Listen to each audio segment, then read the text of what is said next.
ସୁରେନ ମହାନ୍ତିଙ୍କ ପାହାଡ଼ର ଆତ୍ମକଥା ନାଟିକା। ପାହାଡ଼ର ଆତ୍ମକଥା ନାଟିକା ବା ଏକାଙ୍କିକାର ନାଟ୍ୟକାର ହେଉଛନ୍ତି ସୁରେନ ମହାନ୍ତି।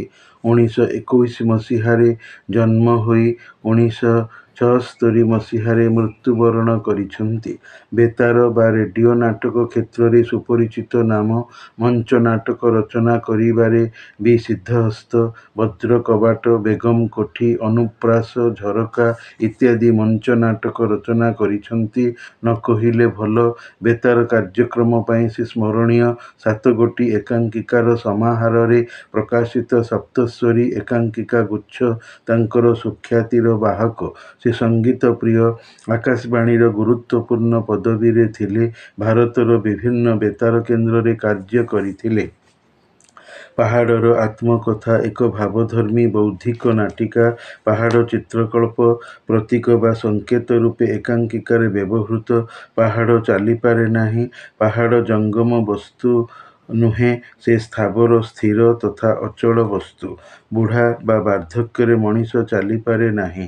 ସେ ସ୍ଥିର, ସ୍ଥାବର ହୋଇ ରହିଯାଏ, ଏକ ସ୍ଥାନରେ ଅଚଳ ହୋଇ ରହିଯାଏ। ସଂସ୍କୃତ ବା ଏହି ବୌଦ୍ଧିକ ନାମକରଣ ବିଶିଷ୍ଟ ପାହାଡ଼ର ଆତ୍ମକଥା ନାଟିକା ବା ଏକାଙ୍କିକାଟି ଏକ ଚରିତ୍ର ପ୍ରଧାନ ଏକାଙ୍କିକା। ଛୋଟ ନାଟକରେ ଐକିକ ବା ଗୋଟିଏ କ୍ଷୁଦ୍ର ଘଟଣା, ମାନବ ଜୀବନର ବୈଚିତ୍ର୍ୟ ମଧ୍ୟରୁ ଏକ ବିଶିଷ୍ଟ ଘାଟନିକ ଉପାଦାନର ସଂଳାପଧର୍ମୀ କଳାତ୍ମକ ରୂପାୟନ କାହାଣୀ। ଚରିତ୍ର, ସଂଳାପ, ପରିବେଷଣ, ଦ୍ୱନ୍ଦ୍ୱ, ଉତ୍କଣ୍ଠା ଏବଂ ପରିଣତି, ପରିଣାମ ବା ଉପସଂହାର ଦେଇ ଚଞ୍ଚଳ ଗତିଶୀଳ ଥାଏ। 45 ମିନିଟରୁ 1 ଘଣ୍ଟା ମଧ୍ୟର ସମୟସୀମା ଭିତରେ ଏକାଙ୍କିକା ମଞ୍ଚସ୍ଥ ହୁଏ। ଏକାଙ୍କିକାରେ ଗୋଟିଏ ଘାଟନିକ କାହାଣୀର ଉପସ୍ଥାପନା ବା ପରିବେଷଣ ଥିବାରୁ ସ୍ୱଳ୍ପ ଚରିତ୍ର ରହିଥାନ୍ତି। ସଂସ୍କୃତ ନାଟିକାରେ ଚରିତ୍ର ପୀତବାସ ବୃଦ୍ଧ ଅଚଳ ପର୍ବତର ତର୍କଣା ଧରି ତାଙ୍କରି ସ୍ୱକୀୟ ନିଜର ଜୀବନ ବୃତ୍ତାନ୍ତ ହିଁ ନାଟିକାର ଆତ୍ମକଥା ବା ନିଜ କଥା।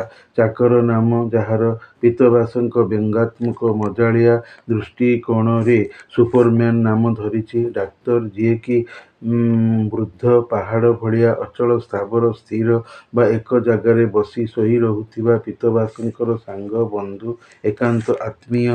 ପୀତବାସଙ୍କର ଶୁଭାକାଂକ୍ଷୀ। ତାଙ୍କର ଘରୋଇ ଡାକ୍ତର, ଯାହାଙ୍କର ନାମ ପାର୍ଥ। ଯାହାଙ୍କର ଚିକିତ୍ସାରେ ବୃଦ୍ଧ ସ୍ଥାବର, ଅଚଳ ପୀତବାସ ପାହାଡ଼ ନାମ ଧରି ପୀତବାସ ଚିକିତ୍ସିତ ହୋଇ ଡାକ୍ତରଙ୍କର ପ୍ରତ୍ୟକ୍ଷ ତତ୍ତ୍ୱାବଧାନରେ ବଞ୍ଚି ରହିଛନ୍ତି, ନହେଲେ କେବେଠାରୁ ମରି ସାରନ୍ତେଣି। ହୃଷୀକେଶ ମଧ୍ୟ ପୀତବାସଙ୍କର ନିଜ ଲୋକ, ବନ୍ଧୁ। ଅଶ୍ୱିନୀ ପୀତବାସଙ୍କର ମୃତ ପୁଅ। ତାଙ୍କରି ପୁଅ ରୂପରଞ୍ଜନ ଯିଏକି ପୀତବାସଙ୍କର ନାତି। ଅଶ୍ୱିନୀଙ୍କର ପ୍ରତ୍ୟକ୍ଷ ଭୂମିକା ନାଟିକାରେ ନାହିଁ, କେବଳ ଫ୍ଲାସବ୍ୟାକ୍ ସିନରେ କିଛି। ଆଉ ପୀତବାସଙ୍କ ସଂଳାପରେ ସେ ଜୀବନ ପାଇ ଚରିତ୍ରରେ ପରିଣତ ହୋଇଛନ୍ତି। ଛାୟାମୂର୍ତ୍ତି ବା ପୀତବାସଙ୍କର ସ୍ୱପ୍ନ ତଥା ମଞ୍ଚ ଅନ୍ତରାଳରୁ ତାଙ୍କ କଥା ଯାହା ଶୁଣାଯାଇଥାଏ। ପୋଷ୍ଟମ୍ୟାନ ଯିଏକି 20 ବର୍ଷ କାଳ ଚିଠି, ଟେଲିଗ୍ରାମ ନେଇ ଆସେ ପୀତବାସଙ୍କ ଗୃହକୁ। ପାହାଡ଼ର ଆତ୍ମକଥା କରୁଣ ରସ ପ୍ରଧାନର ନାଟିକା। ପୀତବାସ ଜଣେ ହତଭାଗ୍ୟ, ଅଭିଶପ୍ତ, ଶନିଗ୍ରହ ବ୍ୟକ୍ତି। ତାଙ୍କ ବଂଶରେ କେହି ରହିନାହାନ୍ତି। ସ୍ତ୍ରୀ, ପୁଅ ଅଶ୍ୱିନୀ, ବୋହୂ ଏବଂ ନାତି ରୂପରଞ୍ଜନ, ଯାହାକୁ ହୃଷୀକେଶ ଜନ୍ମବେଳୁ ନେଇ ଦିଲ୍ଲୀରେ ପାଳିଥିଲେ। ରୂପରଞ୍ଜନ ବି ମରିଯାଇଛି ଶିଶୁବେଳୁ। ପୀତବାସ ପଙ୍ଗୁ, ଅଥର୍ବ ହୋଇ ସ୍ଥବିର, ସ୍ଥିର ପାହାଡ଼ ପାଲଟିଗଲା ପରେ ଘରେ କେହି ନାହିଁ ଯେ ଶିଶୁଟିକୁ ଲାଳନ ପାଳନ କରି ପାଳିବ, ତେଣୁ ହୃଷୀକେଶ ନେଇଯାଇଥିଲେ। ପାର୍ଥ ନାମକ ଡାକ୍ତର ପୀତବାସଙ୍କର ସଚ୍ଚୋଟ ଆତ୍ମୀୟ, ବନ୍ଧୁ। ପରାର୍ଥପରତାର ଅମିୟ ଅମ୍ଳାନ ନମୁନା। ଶିଶୁଟି ବଞ୍ଚିପାରି ନଥିଲା। ପୀତବାସ 2ଟି ଦତ୍ତପତ୍ର ବା ଉଇଲ୍ କରି ହୃଷୀକେଶଙ୍କୁ ଦେଇଥିଲେ ଯେ ଏହା କହିକି ଯେ ଯଦି ରୂପରଞ୍ଜନ ବଡ଼ ହୁଏ ତାକୁ ଏ ଦତ୍ତପତ୍ର ଉଇଲଟି ଦେବ। ଗୋଟିଏ ତାର ଜେଜେବାପା ସମ୍ପତ୍ତିରେ ଭାଗ, ବାକି ବିଶ୍ୱବିଦ୍ୟାଳୟ ଟ୍ରଷ୍ଟିକୁ ଯିବ। ରୂପରଞ୍ଜନ ଶିଶୁବେଳୁ ମରିଥିଲା। ପଙ୍ଗୁ, ଅଥର୍ବ ପୀତବାସ ପାହାଡ଼ ବୃଦ୍ଧଙ୍କୁ ରୂପରଞ୍ଜନ ମଲା ଖବରକୁ ଲୁଚାଇ 20 ବର୍ଷ କାଳ ଲୁଚାଇ ଏଥିପାଇଁ ରଖାଯାଇଥିଲା କି କାଳେ କହିଦେଲେ ପିତବାସ ହୃଦ୍ଘାତରେ ମରିଯିବ। ବନ୍ଧୁଙ୍କୁ କେହି ମାରିବାକୁ ଚାହୁଁନଥିଲେ, ନା ହୃଷିକେଶ ନତୁବା ଡାକ୍ତର ପାର୍ଥ, ପୁଣି ନିମକ ସଚ୍ଚା ନୌକର ଚାକର ସୁପରମ୍ୟାନ। ବିଶ୍ୱସ୍ତତାର ମୁଖ୍ୟ ଉପାଦାନ ଏକାଙ୍କିକାର ରହିଅଛି। ରୂପରଞ୍ଜନ ଜୀବନରେ ବଞ୍ଚିଛି। ବଢ଼ି ବଢ଼ି 20 ବର୍ଷର ହେଲାଣି।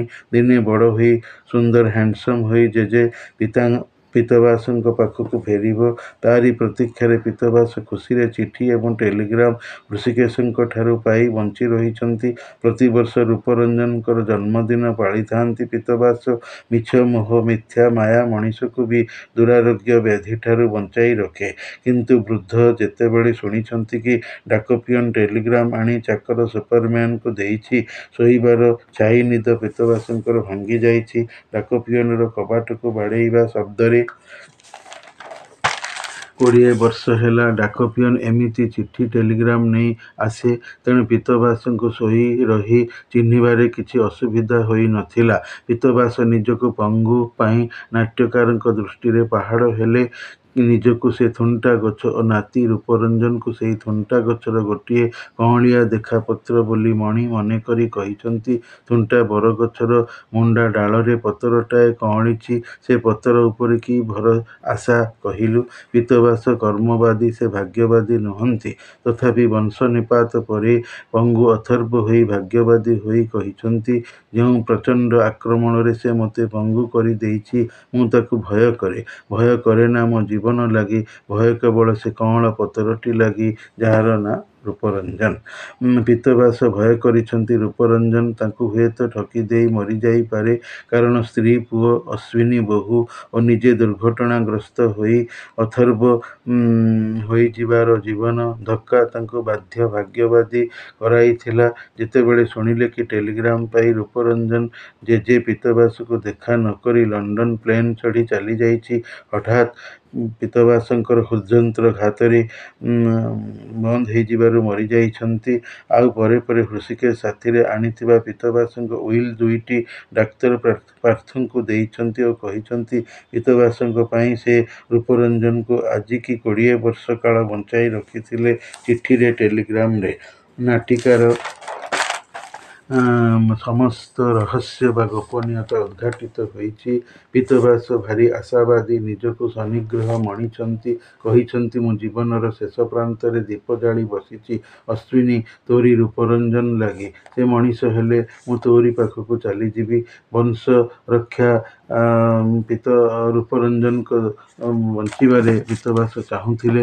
କରୁଣ ରସଧର୍ମୀ ଉଦ୍ଭଟ ଏପିସୋଡ ଏକାଙ୍କିକା ସୁରେନ ମହାନ୍ତିଙ୍କର କ୍ୟାକ୍ଟସର କାହାଣୀ ନାମକ ଏକାଙ୍କିକାଟି ମଧ୍ୟ ଏକଦା ଆଇଏ ଶ୍ରେଣୀରେ ବ୍ରହ୍ମପୁର ବିଶ୍ୱବିଦ୍ୟାଳୟ ଅଧୀନରେ ଇଚ୍ଛାଧୀନ ଓଡ଼ିଆରେ 1981-1983 ମସିହାରେ ପାଠ୍ୟାନ୍ତର୍ଗତ ଥିଲା। ମୁଁ ପଢ଼ିଥିଲି ବରହମପୁର ସିଟି କଲେଜରେ ଥାଇ। ଉଦ୍ଭଟ ଏକାଙ୍କିକା ଗୁଡ଼ିକ କରୁଣ ରସଧର୍ମୀ ସାଧାରଣତଃ ଥାଆନ୍ତି ଏବଂ ପାଠକ ଦର୍ଶକ ମନରେ ଏକ ସୀମାହୀନ ଅବିଶ୍ୱାସ ଅବଶୋଷ ଛାଡ଼ିଥାନ୍ତି।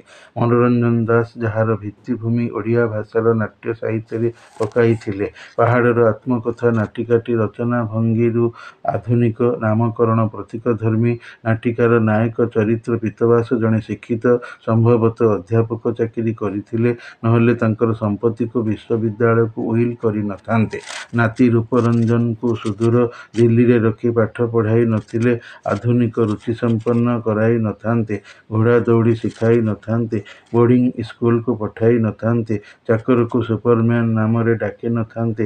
ନାଟିକାରେ ଫ୍ଲାସବ୍ୟାକ୍ ସିନ୍, ଦୃଶ୍ୟ, ସ୍ୱପ୍ନ ଦେଖିବାରେ ଅଛି, ଗୀତ ନାହିଁ। କରୁଣ ରସର ମୂର୍ଚ୍ଛନାଟିକୁ ବାହ୍ୟ ଆବହ ସଙ୍ଗୀତ ବାଦ୍ୟଯନ୍ତ୍ରର ପ୍ରୟୋଗରେ ଦର୍ଶାଯାଇଅଛି।